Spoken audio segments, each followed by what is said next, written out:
السلام عليكم ورحمة الله وبركاته. ازيكم حبايبي؟ عاملين ايه؟ كل سنة وانتم طيبين.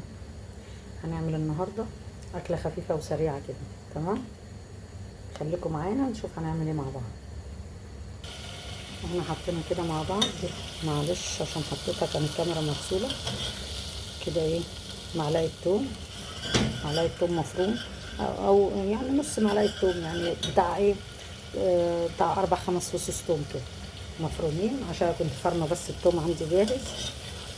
تمام، هنشوح التومه مع بعض اهو كده. حمرنا التومه، خلينا لونها ذهبي كده بسيط، وبعدين الطماطم، خلطين الطماطم ومصفيينها وطشينا بيها التومه. تمام، بغلوتين كده، مش هنسبكها، مش هنسبك الوطه، احنا بنعمل اكل صحي وخفيف. انا مش هحط حاجه غير ملح ومعلقه سكر. دي معلقه ملح اهي، معلقه صغيره دي، معلقه سكر برضو، معلقه صغيره، مش عارفه انتوا شايفينها اهو، دي معلقه صغيره خالص، اصغر من معلقه الشاي كمان سكر.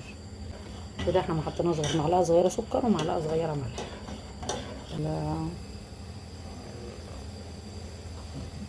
الصلصه خلاص خدت ايه غلوتين 3 مع بعض، احنا ما سبكناهاش. تمام، بعدين هنحط مع بعض بطاطس غاسلينها كويس قوي ومقطعينها مكعبات.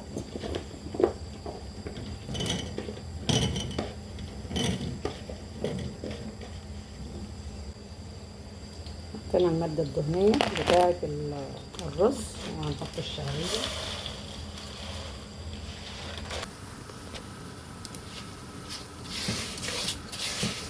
الرز الشعرية هي بقت ذهبي. بعد كده هنحط الرز ونقلبه لحد ما ينشف معانا من المية. تمام، الرز اهو حطيناه، طبعا غسلنا الرز كويس جدا، ملكوش دعوه باللي بيقول الرز ما بيتغسلش وتفضوه من الكيس على الحله، ما ينفعش. اي نوع من انواع الرز لازم يتغسل، ويتغسل كويس جدا كمان. تمام، ايوه خدوها مني نصيحه، الرز لازم يتغسل كويس جدا.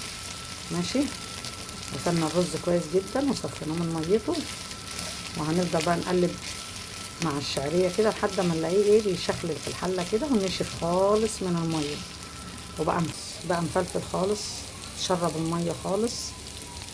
تمام اهو، اهو هنسقيه دلوقتي. بصوا ما بقاش فيه ميه خالص اهو، نشفناه.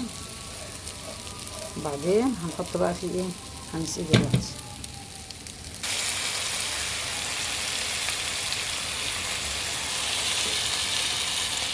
اهو يا بنات الرز سقيناه، ادي الميه يا دوب تعلى عن الرز بعقلة صباع بس، ونحتاج معانا ميه احنا في ايدينا نتحكم فيه، بدل ما نزود الشوربه بتاعته وبعدين نحتاس. تمام،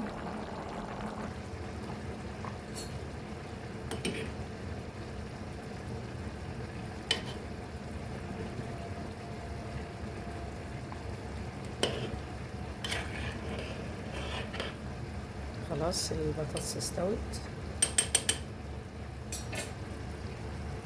تمام، هنطفي عليها دلوقتي.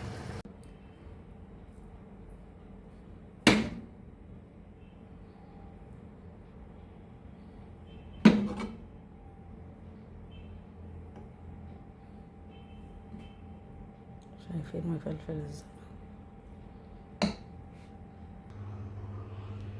يلا بقى ما تنسونيش في اللايكات والكومنتات، واللي ما انضمش للقناه ينضم ويشترك والدعوه الحلوه بقى، دعوتكم الحلوه. تمام،